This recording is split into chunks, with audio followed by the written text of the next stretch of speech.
It's time to count down my top 10 favorite movies of 2021. This list is mine and mine alone, and it could change tomorrow, but as of tonight, these are the top 10 movies that I enjoyed watching the most. Of course, I haven't seen every movie that came out in 2021. In fact, I only saw 74 movies released during the year. These are the movies that I have not yet had a chance to watch that came out in 2021 that I feel like could potentially be top 10 movies. Spider-Man: No Way Home, James Bond: No Time to Die, Licorice Pizza, Benedetta, The Card Counter, and The Worst Person in the World. Now, I'm sure there are probably a lot of other great movies out there, but knowing what I know about myself and what I know about those movies, they have the potential to be top 10 movies. I will post video reviews of any of those that I enjoy after I finally get to watch them, even if it's halfway through 2022. So without further ado, my number 10 movie of 2021 is Edgar Wright's Last Night in Soho. This is the first time Edgar Wright has made a horror movie. He nailed it. It doesn't have that whip-tight, fast comedy editing like most of his other movies do, but I really appreciate that he tried something different here. The cinematography was incredible, the music was great, all the set pieces and the costumes I loved, and the two leads, Thomasin McKenzie and Anya Taylor-Joy, just absolutely knocked it out of the park. This is one you don't want to miss if you're a fan of Edgar Wright, or you like mysteries, or you like thrillers, or you like ghost stories, or you like the 1960s. Number 9, James Gunn's The Suicide Squad. This is a sequel reboot to a movie that just came out a couple of years ago that nobody's really talking about anymore. Sure, the original Suicide Squad had a great trailer, but the movie just didn't live up to the hype. This one, however, surpassed everyone's expectations. James Gunn knew what he was doing when he made this movie as ridiculous as possible. I'm a huge fan of Mortal Kombat, which also came out this year, but the Suicide Squad has better blood and gore and more inventive kills than the Mortal Kombat movie does. The characters are over the top and ridiculous, and there's a shark and a weasel, and there's a guy whose superpower is throwing polka dots. It's over the top in every way possible. So much fun. This is probably the best big budget action movie that I saw in 2021.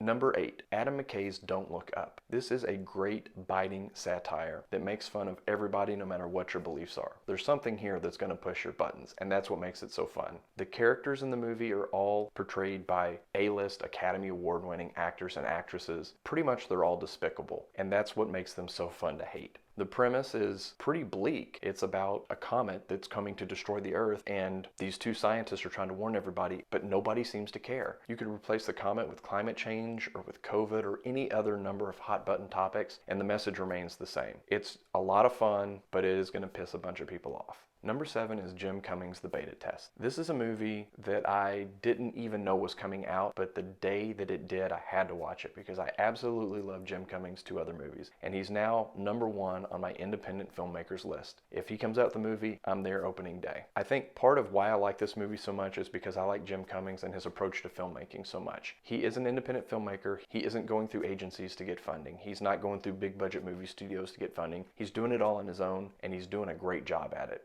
Not only does he make great movies, but he's single-handedly changing the way great movies get made. The Beta Test is a lot of things. It's a thriller, it's a horror movie, it's kind of like a Black Mirror episode, it's a hilarious comedy, and it's just nail-bitingly intense in some scenes. Love everything about it, especially that it's under 90 minutes long. Number 6, Kitao Satari's Bad Trip. Bad Trip barely qualifies as a movie. It's basically a 90-minute prank show with a very loose story laid over top of it. But because there is a loose narrative story, I'm considering it a movie, and the reason it's so high up on my list is because it made me laugh harder than any movie I watched in 2021. Eric Andre, Lil Rel Howery, and Tiffany Haddish all are amazing in their roles. Tiffany Haddish actually scared me in how intense she was in this movie, but the best part is all of these pranks that are pulled on real life people, and we get to see their real reactions, and they are some way over the top pranks. All of these people react the way that you would want someone in that situation to react. As weird as it sounds, this movie kind of gives me hope for the future of the human race. There really are good people out there. Number 5 is Ilya Naschuller's Nobody. This is the first Bob Odenkirk action star movie, but I guarantee it's not going to be the last. It's full of great action scenes, it's got great music, and it's got a great star in Bob Odenkirk. And of course we get to see Christopher Lloyd in his 80s kicking ass with a shotgun. Where John Wick features Keanu Reeves as a middle-aged action star who kicks a whole lot of ass, and there's a secret society, great cinematography, great choreographed fight scenes. This is basically the same movie, but with Bob Odenkirk. It's not quite as intricate and detailed, the set pieces aren't quite as big. This feels more real, more visceral, but it's just a great little story about a guy who gets pushed over over the edge, and turns out maybe he's got a little something from his past that allows him to maybe be a better fighter than most other people. So Nobody is a lot of fun. It's probably one of, if not the best action movies of 2021. Number 4, Jason Reitman's Ghostbusters Afterlife. I mean, I'll be the first to admit I'm a Ghostbusters fanboy, and this was going to make the list no matter what. I was very, very surprised at how much I actually liked it. A lot of the reviews out there are saying it's cash grab, and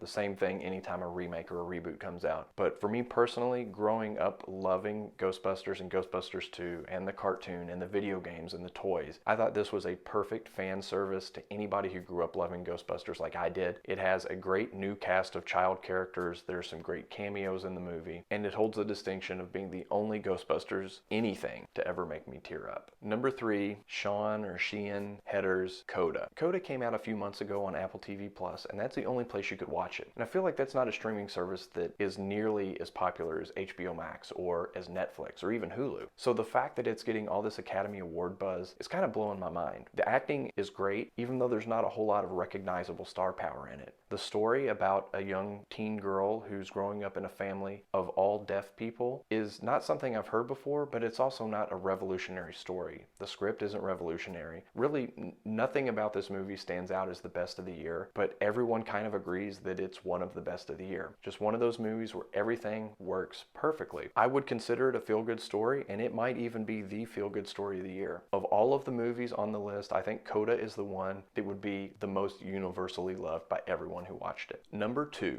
Emma Seligman's Shiva Baby. Shiva Baby just doesn't seem like that it would work as a movie. It's about a girl attending a funeral, and the whole movie, except for the opening scene, takes place at that funeral in a small house that just feels cramped and crowded. This soundtrack is just dissonant notes on some kind of string instrument, and it's accented by a baby crying for most of the movie. So it doesn't sound like it would be a fun time, but I absolutely loved Shiva Baby. I watched it first by myself, and then I watched it again with my wife, and she also enjoyed it. For me, this is a lightning in a bottle movie, meaning if they remade it today, it probably wouldn't work as well. But when they filmed it, everything was just perfect. The acting is great. A lot of the acting is just told through these minute facial expressions and these extreme close-ups that happen throughout the movie, but they say all that you need to know. And even though it's an edge-of-your-seat thrill ride, which seems impossible because it's about a funeral, there really are no stakes. The stakes are that this girl's parents finds out what she's really been doing. And sure, she'd probably get in trouble, but she's an adult. She can make her own decisions. But for whatever reason, I just really connected with this movie. I love that it's only about 75 minutes long, and the final scene in Shiva Baby is one of my favorite scenes of the year. It just works so well at just building the tension. You just feel the annoyances growing inside you, but it's also just absolutely hilarious. All of that being said, I definitely don't think this is a movie for everyone, but if you can muster up the courage to watch a 75-minute movie that features a crying baby, I think you might find something to love. Before I go to my number 1 movie of the year, there's 2 other things I wanted to mention, and these I don't consider movies, but they are absolutely must-see events of 2021. The first is Derek DeGaudio's In and of Itself. This is a one-man stage show that was filmed in an off-Broadway theater over several nights. It is part magic show, it's part self-help seminar. I don't know, it's kind of hard to explain, but I can tell you that it starts off by telling you put down your cell phone and really pay attention, and if you follow that, you are going to absolutely get sucked into the trance that is Derek DeGaudio and this amazing show that he put on. I really wish that I could have seen it in person, and I'm so thankful that someone filmed it, and you can watch it now for free on Hulu. And the other is Bo Burnham's Inside. This is a one-man show again, and this is truly a one-man show, as in he did everything himself. It's got incredible cinematography, it's got those hilarious satirical Bo Burnham songs we've grown to love, and these are the most polished and well done songs that he's ever done. And it's also just such a deep movie that everyone who watches it gets something different out of it. There are hundreds and hundreds of threads on the internet of people trying to dissect what Bo Burnham actually meant by some of the things. And